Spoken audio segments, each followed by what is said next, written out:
예, 오늘 첫 순서 뉴스인에 나올 순서인데요. 자, 오늘도 YTN의 이동우 기자 그리고 김영민 아나운서 두 분 나와 계십니다. 어서 오십시오. 네, 안녕하세요. 예. 이거 어제 예고는 했지만 진짜 그렇게 될까 설마 했는데 업무 개시 명령 발동이 됐네요. 그렇습니다. 오늘 국무회의 의결을 거쳐서 업무 개시 명령 발동했고요. 물류 정상화가 가장 시급하다고 판단되는 시멘트 업계 집단 운송 거부자에 대해서만 발동을 했습니다.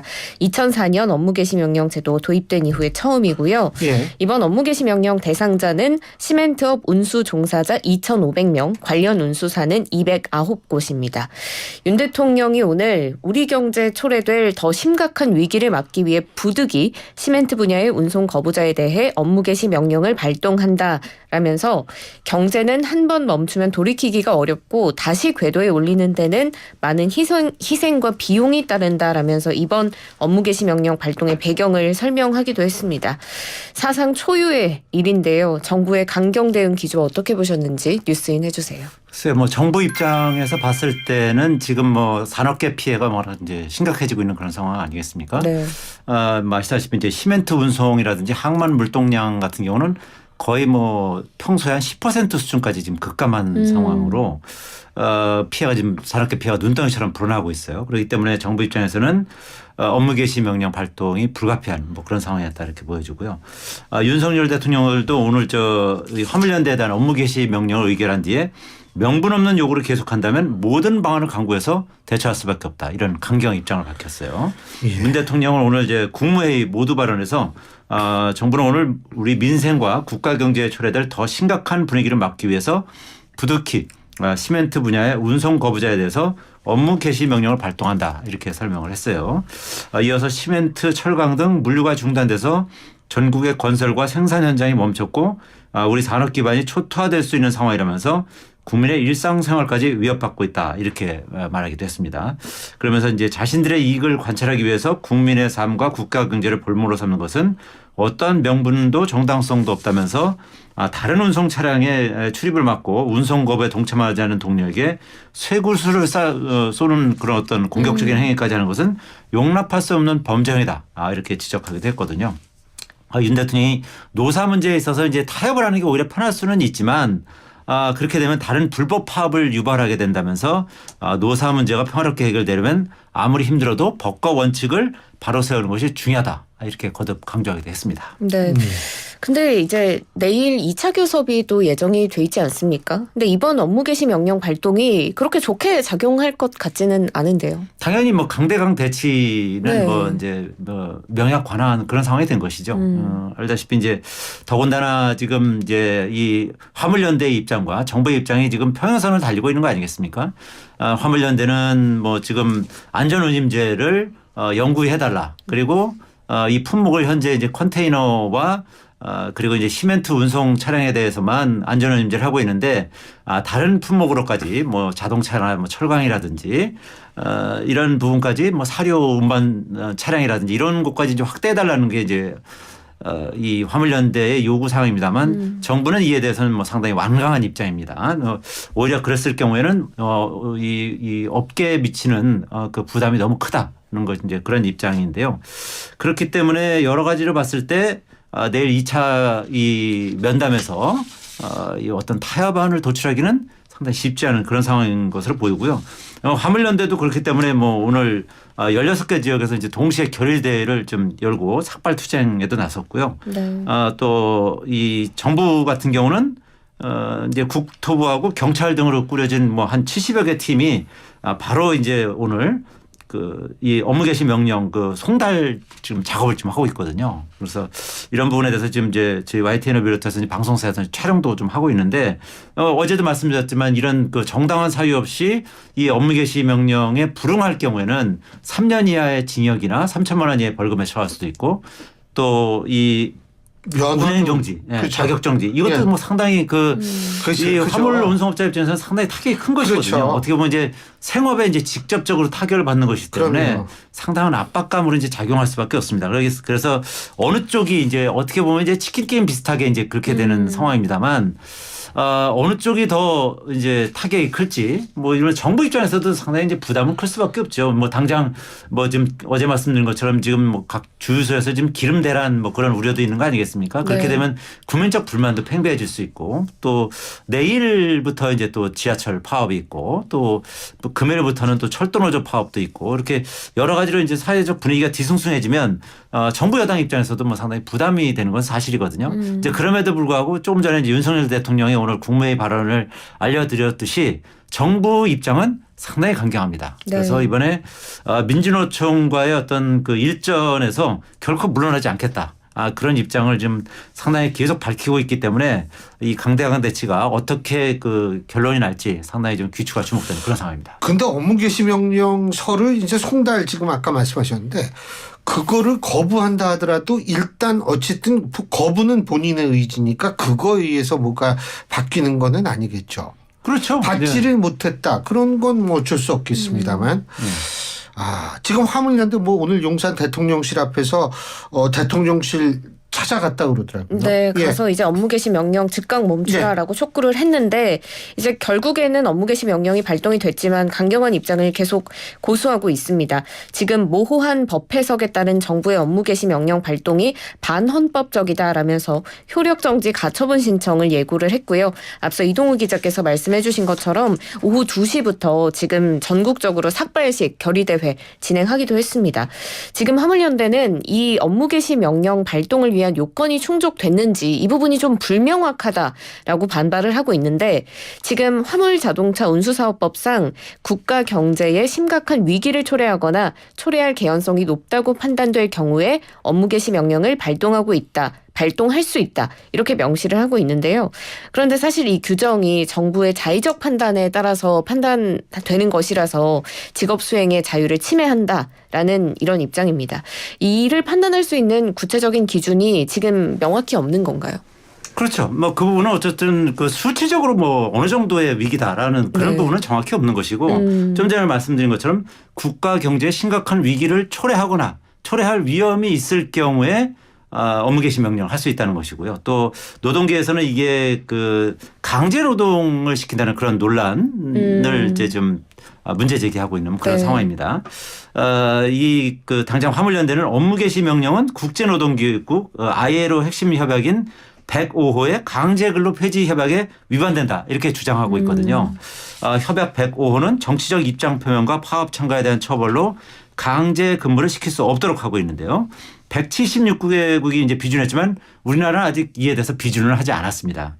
하지만 이제 ILO 회원국 같은 경우는 이제 비준 여부와 무관하게 회원이라는 사실 자체만으로 기본 협약의 원칙을 존중하고 실현할 법적 의무를 부담한다는 것이 이제 화물연대 주장인데요. 네. 따라서 이제 화물연대는 업무 개시 명령에 대한 명령무효 가처분 신청과 취소 소송 제기를 이제 하겠다는 뭐 그런 입장이고요.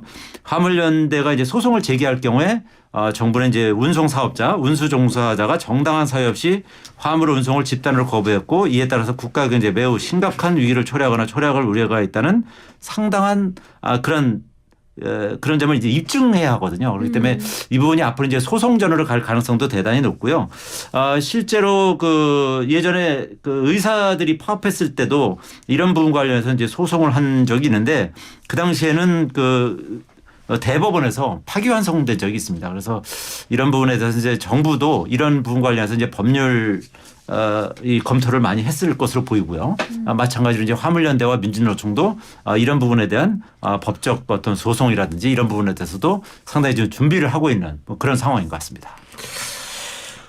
우리 사회가 지금 점점 진짜 겨울로 되고 들어가는 것 같아서 좀 걱정은 됩니다만 이 정치권도 이게 또 다른 문제가 지금 발생을 했는데 민주당이 이상민 행정안전부 장관한테 그 장관에 대한 해임 건의안 이제 내일 제출한다 그러죠.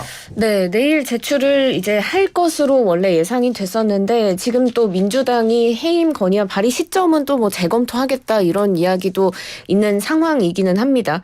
지금 뭐 내일 본회의에서 12월 2일 본회의에서 처리를 한다는 입장이기는 하고요. 해임 건의안을 만약에 거부하면 탄핵소추안 발의까지 준비하고 있다라고 밝혔는데 지금 사실 탄핵소추안도 국회 재적의원 3분의 1 이상 발의 또 과반 찬성이면 되기 때문에 민주당 단독 추진이 가능한 상황인데 그래서 탄핵소추안으로 하게 되면 아무래도 파장이 훨씬 클 텐데 왜 이 해임 건의안 카드를 먼저 빼들었을지 뉴스인 부탁드릴게요. 탄핵소추안 같은 경우는 정치적 부담이 훨씬 더 크기 때문입니다. 탄핵소추 같은 경우는 이제 지금 말씀하신 것처럼 이제 3분의 1 이상이 발의해서 과반이 그 찬성을 하면 가능하고 해임 건의안 같은 경우는 이제 지난번에도 아시다시피 이제 박진 외교부 장관에 대해서도 이제 해임 건의안을 냈다가 결국은 이제 대통령이 그걸 거부한 거 아니겠습니까? 네. 뭐 그런 사례가 있는데 탄핵소추 같은 경우는 이제 이 국회에서 탄핵소추가 이제 통과가 되면 헌법재판소에서 이제 탄핵 심판을 하게 됩니다. 네. 그래서 탄핵 심판을 하게 되면 뭐 그 장관의 이제 일단 업무는 정지가 되고요.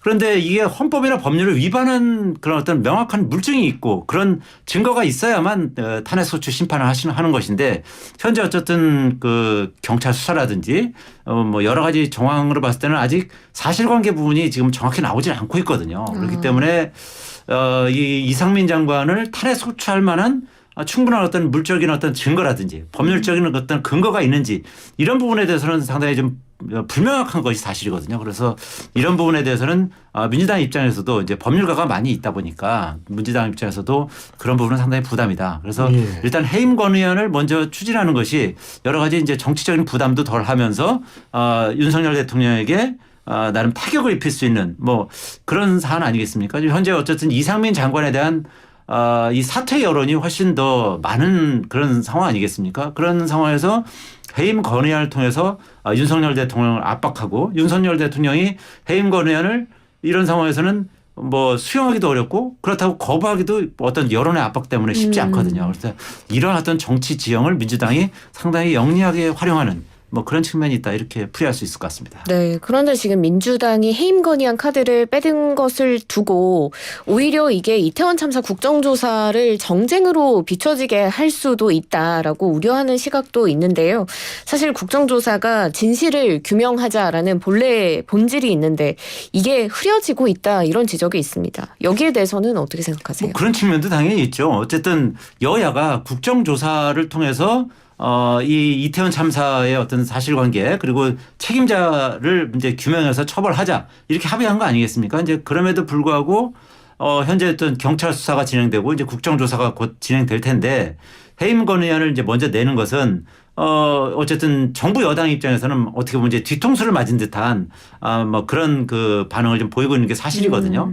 이제 그럼에도 불구하고 좀 전에 말씀드렸듯이 현재 여러 가지 어떤 여론 지형이라든지 이런 것을 봤을 때는 민주당 입장에서는 뭐 그런 어떤 정치적 신의에도 불구하고 신의를 일부 뭐 저버린 측면이 있다고 볼 수 있는 뭐 네. 그런 부분도 있겠지만 민주당 입장에서는 상당히 영리한 선택을 하고 있다 이렇게 보여지고요. 그렇기 때문에 이제 지금 당장 그 국민의힘 주호영 원내대표 같은 경우는 국정조사 이후에 이상민 장관의 책임이 밝혀졌는데도 불구하고 자리를 유지한다면 그때 해임 건의안을 행사해도 늦지 않은 거 아니냐 이런 식으로 이제 반박하기도 했거든요. 그렇지만 좀 전에 말씀드렸듯이 민주당 입장에서는 뭐 그 국정조사는 국정조사고 해임 건의안은 해임 건의안이다. 그러니까 투 트랙으로 진행하는 것이 맞다는 이제 그런 입장을 견지하고 있는 것이고요. 여러 가지를 봤을 때 지금 아까 말씀드린 대로 현재의 어떤 정치적 상황이나 그리고 이 그 이태원 참사에 대한 여론의 지형, 뭐 여론의 향배 이런 거를 봤을 때는 민주당이 상당히 유리한 위치에 있는 게 사실이거든요. 네. 그런 유리한 위치를 상당히 그 좀 영리하게 이렇게 활용하는 그런 측면이 있다고 이렇게 볼 수 있는 것 같습니다. 지금 말씀하셨지만은 유리한 지형이기 때문에 사실 국민의힘 입장에서 볼 때는 그 대응도 참 좀 쉽지는 않을 것 같다는 생각이 드는데 뭐 회의도 하고 그런다 그러는데 결론이 나왔는지 모르겠어요. 네, 오늘 주호영 원내대표가 원내대책회의에서 민주당이 해임 건의안을 처리하겠다고 하는 12월 2일은 헌법과 법률이 정한 예산 처리 기간이기 때문에 이걸 하겠다는 건 법정 예산 처리 기한을 지키지 않겠다는 선포나 다름없다. 그러니까 사실상의 국정조사 합의 파기다라고 강하게 비판을 했고요. 오후 2시 30분경에 이제 3선 이상 중진 의원들 참석하는 비공개 회의를 진행을 해서 이상민 장관 파면 압박에 대응하기 위한 논의를 이어가기도 했습니다. 지금 국민의힘에서는 민주당이 해임 건의안을 실제로 본회의에 상정을 하게 되면 국정조사 합의를 깬 거기 때문에 보이콧을 할 수 있다. 국정조사 보이콧에 대한 가능성도 시사하기는 했는데요. 중진 의원들 회의에서는 이 보이콧에 대해서 뭐 의견이 좀 갈리기도 했다는 내용이 들어오기도 했고요. 국민의힘 이 국정조사 보이콧을 할 가능성은 얼마나 될까요? 글쎄요, 저는 뭐 그 가능성은 그렇게 높지 않다. 이렇게 보고 있습니다. 높지 않다. 오늘 그 중진 의원 회의에서도 의견이 한 뭐 반반 정도로 이제 갈린 것으로 그렇게 알려지고 있어요. 네. 아시다시피 이제 지금 이제 예산안도 이제 통과시켜야 되는 거 아니겠습니까? 절대적으로 좀 야당의 협조가 필요한 것이고 또 국정조사를 어차피 합의를 했는데 그것을 정부 여당이 이것을 보이콧한다? 이거는 좀 쉽지 않은 그런 결정이라고 보여지기 때문에 그 가능성은 그렇게 높지는 않다. 이렇게 생각을 합니다. 실제로 주호영 원내대표도 오늘 이 국정조사 보이콧에 대한 입장을 유보하면서 향후 더불어민주당의 결정에 따라 대응하겠다. 이렇게 네. 밝혔거든요. 주 원내대표는 오늘 그 긴급 중진 의원회의를 한 뒤에 그 민주당이 아직 해임 건의안을 내겠다고 확정적으로 결정한 게 아니어서 민주당 결정에 따라 그 국민의힘 대응도 달라질 수 있지만 현재로서는 이 민주당의 해임안 제출이 원내대표단에 이제 위임이 돼 있고 확정적으로 이제 해임 건의안을 내겠다 안 내겠다 이렇게 밝히지 않은 상태에서 지금은 국민의 입장에서는 보이콧 그 여부는 입장 유보다 이렇게 단정적으로 말을 했어요. 네. 이건 이제 민주당이 그 이상민 행안부 장관 해임 건의안 발의 여부의 시기를 원내 지도부에 이제 이름하기로 했기 때문에 이러한 그 이를 고려해서 이 같은 결정을 한 것으로 풀이가 되는데요. 뭐 아시다시피 이제 민주당은 30일에 그러니까 내일 그 이 장관에 대한 해임안을 제출하고 11월 1일에 국회 본회의를 보고하고 2일 날 본회의 처리 방침을 이제 공식화하면서 이제 여당을 압박해 왔는데 양측이 이제 이것을 놓고 일종의 이제 그 줄다리기를 한다고 할까요? 뭐 수싸움을 벌인다 이렇게 보여지는데 어쨌든 이상민 그 행안부 장관에 대한 그 해임 건의안은 제가 보기에는 결국은 뭐 아마 올라가긴 할 겁니다. 해임 건의안을 올라가긴 할 텐데 그렇다고 해서 여당에서 뭐 보이콧까지 한다든지 뭐 그렇게 강경하게 대응하기는 여러 가지로 쉽지가 않습니다. 그리고 아시다시피 또 이상민 장관은 또 윤석열 대통령의 뭐 측근 중에 측근 아니겠습니까? 뭐 혹자는 뭐 가장 그 최측근이라고 한동훈 장관보다 더 측근이라고 그렇게 얘기는 하는 사람들도 많이 있는데 이제 그런 분위기 때문에 오히려 더 여당 입장에서는 더 이 보이콧 하는데 상당한 정치적인 부담감이 있다. 이렇게 볼 수 있을 것 같습니다. 그런데 이제 또 야당도 이렇게 그 여당 없이 국정조사를 단독으로 추진하는 것도 좀 부담은 될 것 같아요. 그러니까 그렇죠. 네. 이 단독이라는 그 뉘앙스가 가지고 있는 거기에서 파생되는 역풍도 두려워할 수 있고 그리고 뭐 이 야당끼리 국정조사했는데 결과가 빈약하게 나왔을 때는 또 이 소위 말해서 참사를 정치에 이걸 또 인용한 거 아니냐 뭐 이런 비판도 나올 수 있기 때문에 야당도 좀 고민은 조금 되긴 될 수 있을 것 같다는 생각은 들어요. 근데 아까 말씀드렸듯이 여러 가지로 이제 정치적 지형이라든지 그렇죠. 이런 민주당의 어떤 전략 전술이 훨씬 사실은 정치적으로 봤을 때는 정치 공학적으로만 봤을 때는 지금 여당보다 훨씬 더 특히 낫거든요. 여론을 얻고 있잖아요. 그렇습니다. 예. 이상민 그래서 장관 문제. 아까 말씀드렸듯이 훨씬 유리한 고지에 있기 때문에 그런 부분을 아마 10분 활용하지 않을까 이렇게 예상이 됩니다. 예. 자, 이제 이번에는 지금까지는 여야의 문제였었는데 이번에는 이제 과거 정권과의 문제, 지금 현재 집권 세력하고 이 문제인데 검찰이 서해 공무원 피격 사건 당시에 청와대 그 안보 책임자였던 서훈 전 국가안보실장 상대로 구속영장 청구했죠. 네, 그렇습니다. 이틀 전에 서 전 실장을 피의자 신분으로 조사한 지 이제 나흘 만에 구속영장을 청구한 건데요. 이번 사건과 관련해서 문재인 정부 청와대 고위인사 구속영장이 청구된 건 처음입니다. 적용 혐의를 살펴보면 직권남용, 허위 공문서 작성, 허위 공문서 행사 혐의인데요. 검찰은 서 전 실장이 피살 당시에 근거가 충분하지 않은데 고인이 월북하려고 했다라고 속단하고 국방부나 국정원 등 관계기관의 관련 첩보를 삭제하도록 지시한 혐의를 받고 있습니다. 서 전 실장은 강하게 부인하고 있죠. 근거 없이 월북몰이를 할 이유가 없는 데다 사건을 은폐할 목적으로 첩보 삭제 지시한 적 없다라고 하고 있는데 검찰은 또 다르게 생각을 하는 것 같아요. 어떻게 보셨어요? 제가 보기에는 검찰은 일단 상당 부분 뭐 여러 가지 관련자의 진술이라든지 물증이라든지 이런 걸 봤을 때 충분히 영장을 청구할 만한 사유가 있다 이렇게 보는 것 같아요. 검찰은 이제 그 서훈 전 실장 조사 과정에서 사안의 중대성과 이제 증거인멸 우려 등이 확인돼서 구속 수사가 불가피하다 이렇게 판단한 것으로 이렇게 알려져 있고요. 네. 그렇기 때문에 이제 오늘 문재인 정부의 대구 안보라인 최고 책임자였던 그 서 전 실장에 대해서 이제 구속영장을 청구한 것이겠죠. 검찰은 서 전 실장 조사 이 서 전 실장이 해수부 공무원인 고 이대준 씨가 북한군에 살해된 이튿날인 2020년 9월 23일에 관계 장관에 의해서 이 씨의 자진 월북을 속단하고 이와 배치되는 기밀 첩보를 삭제하도록 관계 부처에 지시한 혐의를 이제 적용을 했고요. 또 국방부, 국정원 등 관계기관이 이 씨 사건을 자진 월북으로 몰기 위해 보고서나 보도자료에 허위 내용을 쓰도록 한 혐의도 있다고 이제 밝히고 있습니다. 검찰은 국가안보실 지시에 따라서 서욱 전 국방부 장관이 군사정보통합처리체계에서 감청정보 등 기밀을 삭제하도록 지시한 것으로 의심하고 있고요. 박지원 전 그 국정원장 역시 그 기관 내부 첩보 보고서 등을 삭제하라고 이제 지시하는 그런 의혹을 받고 있어요. 그래서 조만간에 아마 이 박지원 전 원장에 대해서도 뭐 영장이 청구되든 아니면 불구속 기소든 뭐 여러 가지 사법 처리 방향은 이제 결정되지 않을까 이렇게 보여지는데요. 어쨌든 전 정부의 관련자들에 대한 그런 사법 처리 그리고 이제 수사는 상당히 가속화되는 그런 상황이고 다만 이제 이 서 전 실장이 이 탈북어민 강제북송 사건에 개입한 의혹도 있는데 예. 이 부분에 대해서 수사를 하고 있거든요. 근데 오늘 이제 구속영장에는 이 관련 혐의는 담지 않았어요. 아마 네. 추후에 이제 사법 처리 과정에서 이 부분에 대한 부분도 추가로 더 사법 처리하지 않을까 이렇게 예상이 됩니다. 예.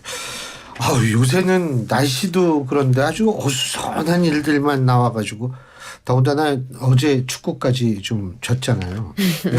그러니까 오늘 우리 국민들 또 기분도 굉장히 조금 가라앉아 있을 것 같은데 하지만 저는 뭐 어제 참 잘했다고 봐요. 이제 우리가 뭐 손에 땀을 쥐었어요, 정말. 예, 땀도 흘리고 잘했다고 보니까 저희가 잠시 후 또 카타르 연결해서 한번 얘기를 들어볼 테니까 오늘 두 분 말씀은 여기까지 듣겠습니다. 오늘 말씀 잘 들었습니다. 고맙습니다. 고맙습니다. 예, 감사합니다. 예, 지금까지 YTN의 이동우 기자, 김영민 아나운서 두 분과 함께했습니다.